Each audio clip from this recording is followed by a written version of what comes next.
how small the group is, it's an opportunity to change the views of one or two people at a time as we talk to people. I am somewhat jaded, no question, after 33 years of what I perceive to be taking training and turning everything you thought you needed to know and throwing it away and learning how to beg. And I've never quite understood why nonprofits, in front of every body they go to, has to beg for what they do and justify what we do and feel like they're begging again instead of being embraced by the community that we serve for almost nothing. And in the 33 years that I've been doing it, I used to say, I'm never going to do this again. I'm not going to go through another year of feeling so demeaned, and what are you asking for now, and why are they here, and which of these are we going to serve? And it's that paradigm that shift that has to occur, and I don't even know how it evolved in the first place. It makes little sense to me that that's what colors our universe, as people trying to take care of other people. So I have a view that government should step up. I think that healthcare being part of a profit-making system is corrupt.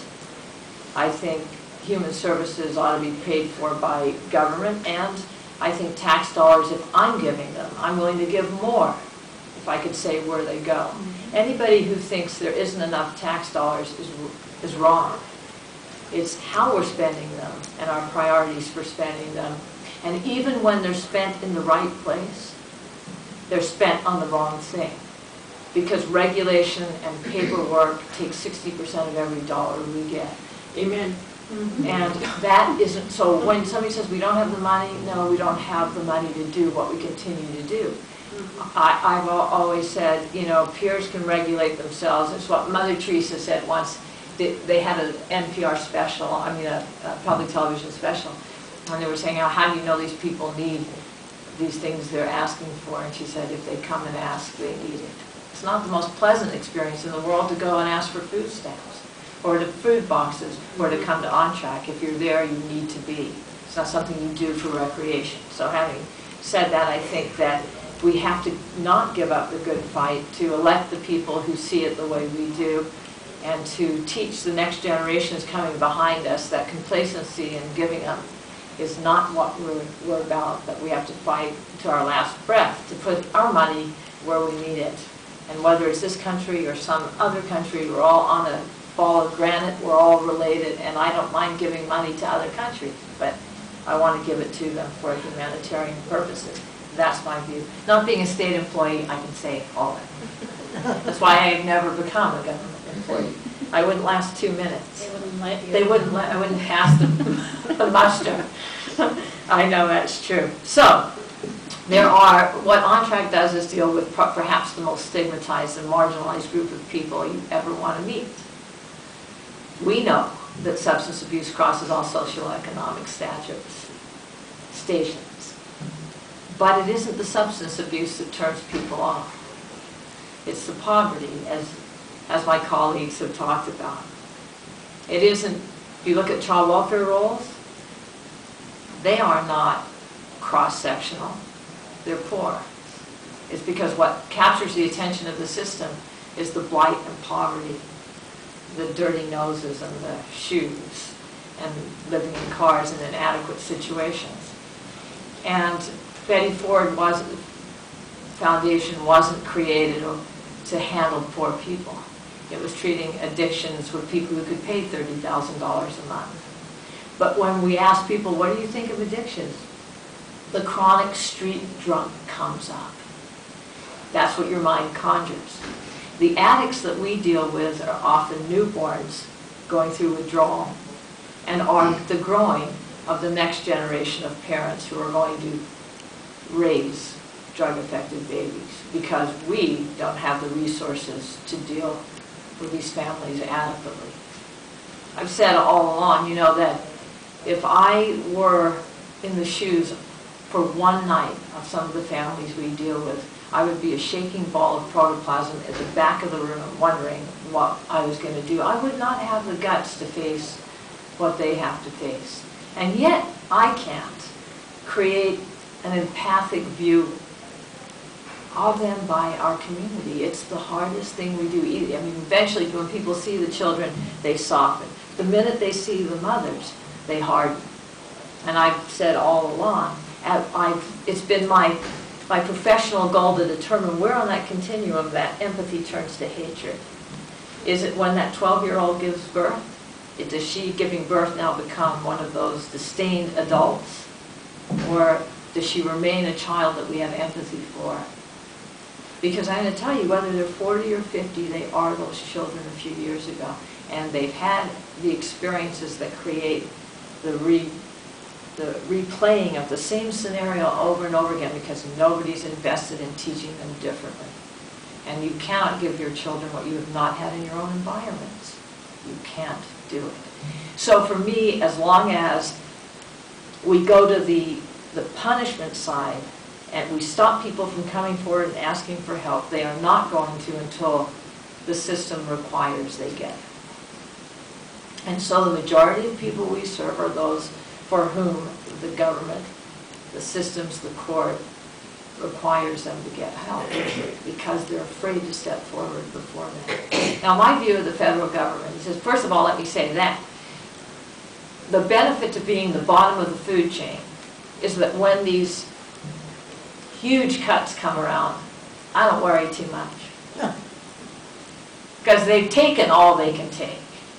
There's not a lot you can take. The last 3 biennia, not counting this one, we took in alcohol and drug treatment disproportionate cuts, huge cuts, from an already overburdened, underfunded, private sector string of providers that operate more economically than anything else. We're minimum wage. I mean, when minimum wage changes, 3/4 of our staff are affected. And we have to find those increased dollars from somewhere. But it tells you, why in a country like this do we pay people who are skilled to deal with addictions and all of the sort of adjunctive problems that come with it, not much more than minimum wage? So the benefit is, when they don't give you much, there's not much they can do. So there's certain safety in that. This biennium, they didn't cut alcohol and drug, partially because there wasn't a lot to cut. There's a thing called maintenance of effort they have to do, but more than that, and this is what brings me full circle to what sounds like a tangential talk. We had in place, we had elected enough people who brought intelligence and understanding to the Ways and Means Committee, Peter Buckley among them, that made decisions to hold harmless those programs that had already taken disproportionate cuts, but also that he knew that every time you cut one of those programs is economically stupid. Because every dollar you take out of there costs you upstream or downstream costs that are so much higher. If you're not moved by your heart, you've got to be moved by your pocketbook, but everybody can be moved by one or the other.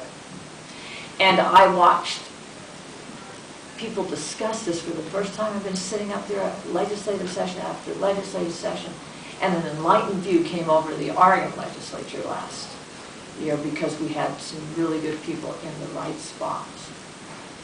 As for the federal government, I'll tell you what I think. They have done tremendous things to help us in terms of grants. $5 million over the last 5 years to do some work with children and child welfare. If you are lucky enough to procure federal money, and it's all on a competitive basis, and that I want you to hold as the word that I think is the cancer in our system. I go up and testify for money. If I get it, somebody else doesn't.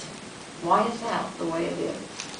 And if you compete and happen to get a federal grant, and sometimes the further you are from the seat of the decisions, the more objective they are. I've been luckier with federal grants than I have with statewide grants. But if you're lucky enough to get it, and you put in systems that show that people do well with what you're doing, they will go away in 2 to 5 years. And you go back to step one again.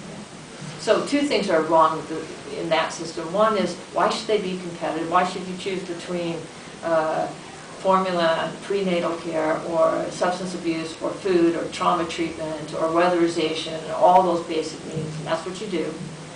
And why, if it's proven, and you put your metrics in and you prove that you're benefiting in the end, why after 2 to 5 years have you built that bower just to be crushed, not to do it again, for no reason and for no good, you go back to the same issue. Now, you don't have to have money to change that culture. We don't have to, I mean, they are giving the same money out every year. They're just giving it to new things that start and fall off, start and fall off. That's not an investment I want to make. I'm saying, why don't we start programs, and the ones that show outcomes continue to fund, and for the ones that don't, start new ones. But the ones that work, keep on. Get the competition out of the way. They tried it with collaboration. Here we have to collaborate, and then we have to compete over here. So you have to say, well, how much can I tell my good friends here, because then they're going to compete. That puts us in a horrible situation, and it is not what drives the best care for clients. So I guess what I'm saying is, I have some hope for this healthcare reform, only because addiction is embedded. It's nested right under those 10 required services that both the Obama plan and the Kitzhaber plan have. So addiction, right, will most likely take its place within that healthcare system as it needs to do. I say not because of the human benefit it provides, but because it is the only thing that will drive the cost down to yield the $233 million reductions that they have to get with the new health plan. And if you look at the number of people accessing the emergency room and general bed, hospital beds, you'll see that that a large percentage, they range from 25 to 50%, are caused by substance abuse. And the people that go into the emergency room seeking pain medication, those who are being treated for cirrhotic liver or esophageal cancer or brain damage secondary to substance abuse are out there. We're beginning to see that. Now, Kitzhaber was able to secure the $1.6 billion to help bring this health plan reform to Oregon, because we have the size of state that lends itself to making a statewide change in the way we do business. And if we pull that off, it sets a model for the rest of the nation who clearly recognize, every state clearly recognizes it's not sustainable to continue Medicaid and Medicare like it is. I'm being cautiously optimistic about how alcohol and drug fits in there, but engaging the audience, I have to push for the economic benefits of doing that. On the other hand, I think that all of us who have the sensitivity to these populations and need to fight for them, they don't have a voice. If you think they do, they don't. It is because they don't vote. And until they're clean and sober, until they feel that they count, until they don't feel so defeated, until they don't feel judged that they're less than, until it's okay to step forward and ask for help, until we give them an opportunity to treat a condition that is treatable, we have to speak for them. If you can't speak for the parents, speak for the kids. And we need to work together to make the cultural changes we need to make. And maybe some of you have to run for office, but if you don't think it makes a difference, look and see what our elected officials did in Salem last year. They made a tremendous difference because we elected some of the right people. Could I add a couple quick things before we open it up?